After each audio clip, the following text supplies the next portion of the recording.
आज आप सुनने वाले हैं फागुन मास महात्म्य का 29वां अध्याय की कथा। जय श्री कृष्णा, राधे राधे। आप सभी का दिन शुभ हो। फागुन मास का पूर्ण लाभ प्राप्त करना चाहते हैं तो नियम से पूजा करने के बाद कथाओं का श्रवण भी करनी चाहिए। श्री राम का लंका, रामेश्वर, पुष्कर एवं मथुरा होते हुए गंगा तट पर जाकर भगवान श्री वामन की स्थापना करना। भीष्म जी ने पूछा, हे ब्रह्म श्रेष्ठ, श्री रामचंद्र जी ने कान्य कुंज देश में भगवान श्री वामन को प्रतिष्ठा किस प्रकार की? उन्हें श्री वामन जी का विग्रह कहाँ प्राप्त हुआ? इन सब बातों का विस्तार से वर्णन कीजिए। हे भगवान, श्री रामचंद्र जी के कीर्तन से संबंध रखने वाली कथा बड़ी ही मधुर, पावन तथा मनोरम होती है। आपने जो यह कथा सुनाई है उससे मेरे हृदय और कान को बड़ा ही सुख मिला है। सारा संसार भगवान श्री राम को प्रेम और अनुराग से देखता है। वे बड़े ही धर्मज्ञ थे। वे जब पृथ्वी का राज्य करते थे उस समय सभी वृक्ष फल और रस से भरे रहते थे। पृथ्वी बिना जोते ही अन्न देती थी। उन महात्मा का इस भूमंडल पर कोई शत्रु नहीं था। अतः मुनिवर, मैं उन भगवान श्री रामचंद्र जी का सारा चरित्र सुनना चाहता हूँ। पुलस्त जी बोले, हे महाराज, धर्म के मार्ग पर स्थित रहने वाले श्री रामचंद्र जी ने कुछ काल के पश्चात जो महत्वपूर्ण कार्य किया उसे एकाग्र मन से सुनो। एक दिन श्री रघुनाथ जी मन ही मन इस बात का विचार करने लगे कि राक्षस कुलोत्पन्न राजा विभीषण लंका में रहकर सदा ही राज्य करते रहे, उसमें किसी प्रकार की विघ्न बाधा न पड़े। इसके लिए क्या उपाय हो सकता है? मुझे चलकर उन्हें हित की बात बतानी चाहिए, जिससे उनका राज्य सदा कायम रहे। अमित तेजस्वी श्री रामचंद्र जी जब इस प्रकार विचार कर रहे थे उसी समय भरत जी वहां आए और श्री राम जी को विचार मग्न देखे। यो बोले, हे देव, आप क्या सोच रहे हैं? यदि कोई गुप्त बात न हो तो मुझे बताने की कृपा करें। श्री रघुनाथ जी ने कहा, मेरी कोई भी बात तुमसे छिपा नहीं है। तुम और महायशस्वी लक्ष्मण मेरे बाहरी प्राण हो।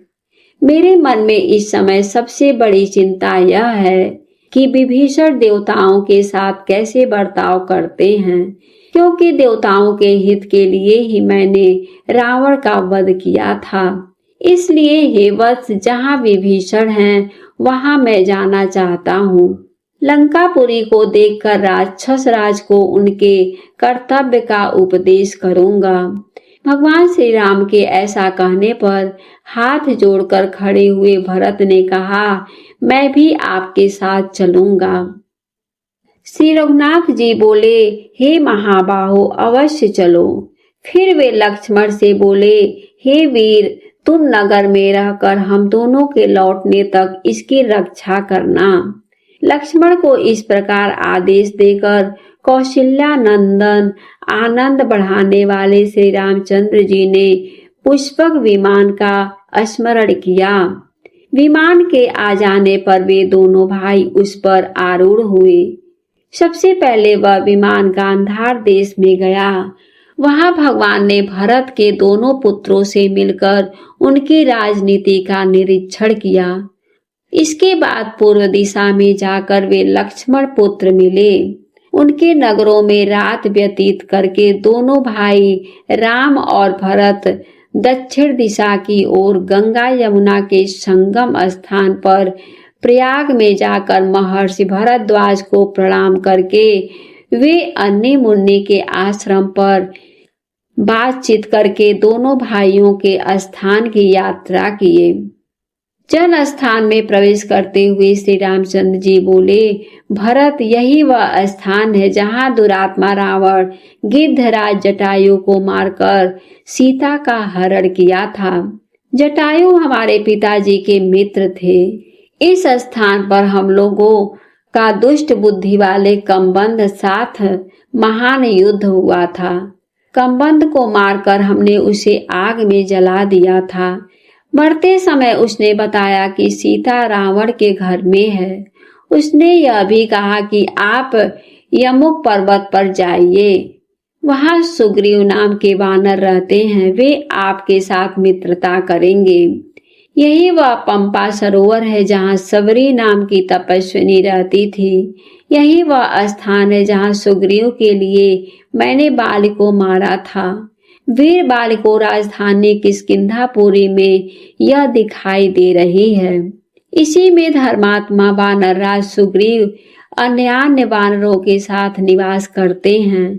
सुग्रीव उस समय अपने सभा भवन में विराजमान थे। इतने में ही भरत और श्री रामचंद्र जी किष्किंधापुरी में जा पहुंचे। उन दोनों भाइयों को उपस्थित देख सुग्रीव ने उनके चरणों में प्रणाम किया। फिर उन दोनों भाइयों को सिंहासन पर बिठाकर सुग्रीव ने अर्घ्य निवेदन किया और साथ ही अपने आप को भी उनके चरणों में अर्पित कर दिया। इस प्रकार जब परम धर्मात्मा श्री रघुनाथ जी सभा में विराजमान हुए, तब अंगद, हनुमान, नल, नील, पाटल और जामवंत आदि सभी वानर वीर सेनाओं सहित वहां आए। अंतपुर की सभी सिरमा और तारा आदि भी उपस्थित हुई। अनुपम आनंद प्राप्त हुआ। सब लोग भगवान को साधुवाद देने लगे और सबने भगवान का दर्शन करके प्रेम आश्रुओं से गदगद हो उठे। सुग्रीव बोले, महाराज, आप दोनों ने किस कार्य से यहाँ पधारने की कृपा की है, यह शीघ्र मुझे बताइए। सुग्रीव के इस प्रकार पूछने पर श्री रामचंद्र जी की आज्ञा से भरत ने लंका यात्रा की बात बताई। तब सुग्रीव ने कहा, मैं भी आप दोनों के साथ राक्षस राज विभीषण से मिलने के लिए लंकापुरी में चलूंगा। सुग्रीव के ऐसा कहने पर श्री रघुनाथ जी ने कहा, चलो। फिर सुग्रीव, श्री राम जी और भरत ये तीनों पुष्कर विमान पर बैठे। तुरंत ही वह विमान समुद्र के उत्तर तट पर जा पहुंचा। उस समय श्री रामचंद्र जी ने भरत से कहा, यही वह स्थान है जहाँ राक्षस राज विभीषण अपने 4 मंत्रियों के साथ लेकर प्राण बचाने के लिए मेरे पास आए थे। उसी समय लक्ष्मण ने लंका के राज्य पर उनका अभिषेक किया था। यहाँ मैं समुद्र के इस पार 3 दिन तक इस आशा से ठहरा रहा कि यह मुझे दर्शन देगा और सागर का पुत्र होने के नाते अपना कुटुंबी समझकर मेरा कार्य करेगा, किंतु तब तक इसने मुझे दर्शन नहीं दिया। यह देखकर चौथे दिन मैंने बड़े वेग से धनुष चढ़ाकर हाथ में दिव्यास्त्र ले लिया। यह देख समुद्र को बड़ा भय हुआ और वह शरणागर्थी होकर लक्ष्मण के पास पहुंचा। सुग्रीव ने भी बहुत अनुनय विनय की और कहा, प्रभु इसे क्षमा कर दीजिए। तब मैंने वह बाण मरुदेश में फेंक दिया। इसके बाद समुद्र ने मुझसे कहा, हे रघुनंदन, आप मेरे ऊपर पुल बांधकर जल राशि से पूर्ण महासागर के पास चले जाइए। तब मैंने वरुण के निवास स्थान पर समुद्र पर यह महान पुल बांधा था। श्रेष्ठ वानरों ने मिलकर 3 ही दिनों में यह कार्य पूरा किया था। पहले दिन उन्होंने 14 योजन तक पुल बांधा और दूसरे दिन 36 योजन तक और तीसरे दिन 100 योजन तक का पुल तैयार कर दिया था। देखो, यह लंका दिखाई दे रही है। इसका परकोटा और नगर द्वार सब सोने के बने हुए हैं। यहाँ वानर वीरों ने बहुत बड़ा घेरा डाला था। यहाँ नील के राक्षस श्रेष्ठ प्रहस्त का वध किया था। इसी स्थान पर हनुमान जी ने धूम्राक्ष को मार गिराया था। यही सुग्रीव ने महोदय और अतिकाय को मौत के घाट उतारा था।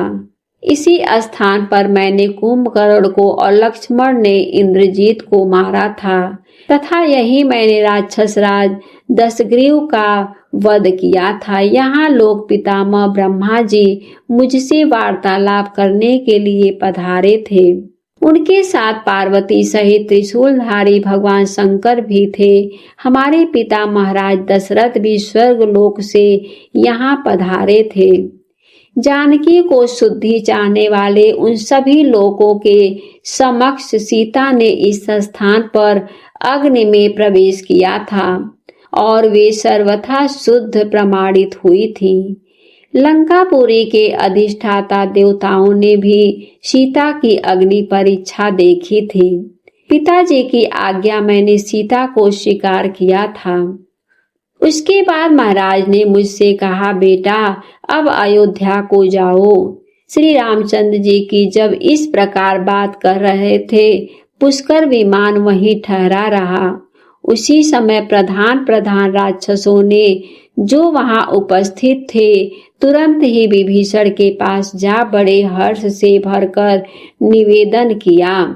राक्षस राज सुग्रीव के साथ भगवान श्री रामचंद्र जी पधारे। उनके साथ उन्हीं की आकृति वाले एक दूसरे पुरुष भी श्री रामचंद्र जी के नगर के समीप आ गए। यह समाचार सुनकर विभीषण ने प्रिय संवाद सुनाने वाले उन दूत का विशेष सत्कार किया तथा उन्हें धन देकर उनके सभी मनोरथ पूर्ण किए। फिर लंकापुरी को सजाने की आज्ञा देकर वे मंत्रियों के साथ बाहर निकले। मेरु पर्वत पर उदित हुए सूर्य की भांति भगवान श्री राम को विमान पर बैठे देख विभीषण ने उन्हें साष्टांग प्रणाम किया और कहा, हे भगवान, आज मेरा जन्म सफल हुआ है। मेरे सभी मनोरथ पूर्ण हो गए हैं, क्योंकि आज मुझे आपके विश्ववंद चरणों का दर्शन मिला है। इस प्रकार श्री रघुनाथ जी का अभिवादन करके वे भरत और सुग्रीव से भी गले लगकर मिले। तदंतर उन्होंने स्वर्ग से भी बढ़कर सुशोभित लंकापुरी में सबको प्रवेश कराया और सब प्रकार के रत्नों से सुशोभित रावण के जगमगाते हुए भवन में उन्हें ठहराया। तब श्री रामचंद्र जी ने आसन पर विराजमान हो गए। विभीषण ने निवेदन करके हाथ जोड़कर सुग्रीव और भरत से कहा, मेरे पास वह कोई वस्तु नहीं है जो मैं लंकापुरी से आपको भेंट में दे सकूं। यह सब कुछ भगवान की सेवा में अर्पित है। भगवान आपको नमस्कार है, आप इसे स्वीकार करें। तदंतर राजा विभीषण का मंत्रिमंडल और लंका के निवासी श्री रामचंद्र जी के दर्शन के लिए उत्सुक हो यहाँ आए और विभीषण से बोले, हे प्रभु, हमें श्री राम जी का दर्शन करा दीजिए। विभीषण ने महाराज श्री रामचंद्र जी से उनका परिचय कराया और श्री राम जी की आज्ञा से भरत ने उन राक्षसपतियों के द्वारा भेंट में दिए हुए धन और रत्न राशि को ग्रहण किया। इस प्रकार राक्षस राज के भवन में श्री रघुनाथ जी ने 3 दिन तक निवास किया। चौथे दिन जब श्री रामचंद्र जी राजसभा में विराजमान थे, राजमाता कैकसी ने विभीषण से कहा, बेटा, मैं भी अपनी बहू के साथ चलकर श्री रामचंद्र जी का दर्शन करूंगी, तुम उन्हें सूचना दे दो। ये महाभाग श्री रघुनाथ जी 4 मूर्तियों के से प्रकट हुए हैं। सनातन भगवान श्री विष्णु हैं तथा परम सौभाग्यवती सीता साक्षात लक्ष्मी हैं। तुम्हारा बड़ा भाई उनके स्वरूप को नहीं पहचाना। तुम्हारे पिता ने देवताओं के सामने पहले ही कर दिया था कि भगवान श्री विष्णु रघुकुल में राजा दशरथ के पुत्र रूप में अवतार लेंगे। वे ही दशग्रीव रावण को विनाश करेंगे। विभीषण बोले, माँ, तुम श्री रघुनाथ जी के समीप अवश्य जाओ, मैं पहले जाकर उन्हें सूचना देता हूँ। यूं कहकर विभीषण जहाँ श्री रघुनाथ जी थे वहां गए और वहां भगवान का दर्शन करने के लिए आए हुए सब लोगों को विदा करके उन्होंने सभा भवन में सर्वदा एकांत बना दिया। फिर राम के सम्मुख खड़े होकर कहा, महाराज मेरा निवेदन है, सुनिए। रावण को, कुंभकर्ण को तथा मुझको जन्म देने वाली मेरी माता कैकसी आपके चरणों का दर्शन चाहती है। आप कृपा करके उसे दर्शन दें। श्री राम ने कहा, राक्षस राज, तुम्हारी माता मेरी माता ही है। मैं माता का दर्शन करने की इच्छा से स्वयं ही उनके पास चलूंगा। तुम शीघ्र ही मेरे आगे आगे चलो। ऐसा कहकर वे सिंहासन से उठे और चल पड़े। कैकसी के पास पहुंचकर उन्होंने मस्तक पर अंजलि बांध उन्हें प्रणाम करते हुए कहा, देवी मैं आपको प्रणाम करता हूँ। मित्र की माता होने के नाते आप धर्मक मेरी माता हैं। जैसे कौशल्या मेरी माता हैं, उसी प्रकार आप भी मेरी माता हैं। कैकसी बोली, वत्स तुम्हारी जय हो। तुम चिरकाल तक जीवित रहो। वीर, तुम मेरे पति के कहा था कि भगवान श्री विष्णु देवताओं के हित करने के लिए रघुकुल में मनुष्य रूप में अवतार लेंगे। वे रावण का विनाश करके विभीषण को राज्य प्रदान करेंगे। वे दशरथ नंदन श्री राम बाल का वध और समुद्र पर पुल बांधने आदि का कार्य भी करेंगे। इस समय स्वामी के वचनों का स्मरण करके मैंने तुम्हें पहचान लिया।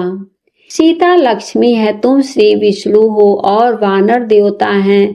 अच्छा बेटा, तुम अमर यश प्राप्त हो। आज का अध्याय समाप्त हुआ। उम्मीद है कि आज की कथा आपको पसंद आई होगी। वीडियो अगर अच्छी लगी हो तो वीडियो को लाइक करके, अगर अभी तक हमारे चैनल को सब्सक्राइब नहीं किया है तो प्लीज हमारे चैनल को सब्सक्राइब करें। हमारे वीडियो को देखने के लिए आप सभी को बहुत बहुत धन्यवाद।